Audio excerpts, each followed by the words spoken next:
Je vous l'annonçais également en début de journal, le dialogue social est essentiel pour maintenir un équilibre entre les intérêts des employeurs et des employés tout en contribuant à la stabilité économique et sociale. C'est une des raisons de la création du Haut Conseil du dialogue social.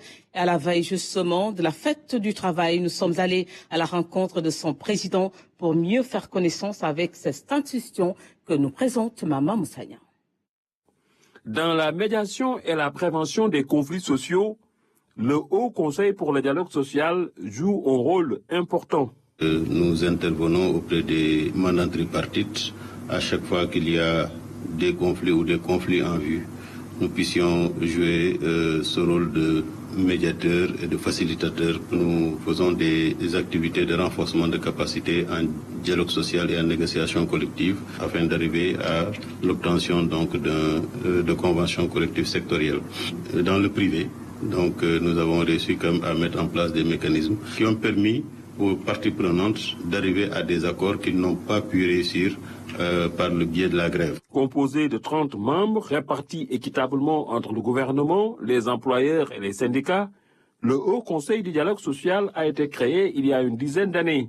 Et depuis lors, l'institution ne chôme pas. Nous avons fait dans l'anticipation sur les crises en rencontrant soit à leur demande des acteurs, où nous-mêmes prenons l'initiative quand nous sentons qu'il y a des velléités de contestation pour les rencontrer et faire la facilitation, permettre la rencontre avec le gouvernement si c'est dans le secteur public, avec les responsables d'entreprise si c'est dans le secteur privé, pour arriver à apaiser le climat social. À la veille de la fête du 1er mai, le CNDS se bat pour une concrétisation d'un pacte social.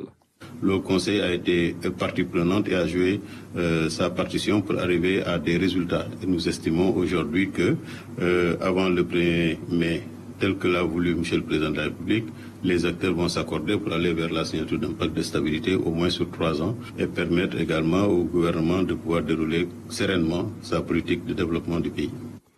Au Sénégal, le dialogue social est un processus complexe mais fondamental pour maintenir la paix sociale et soutenir le développement économique.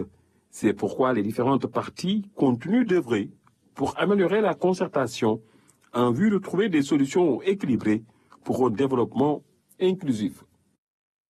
Un sujet réalisé en direction de la fête du 1er mai. Autre rendez-vous du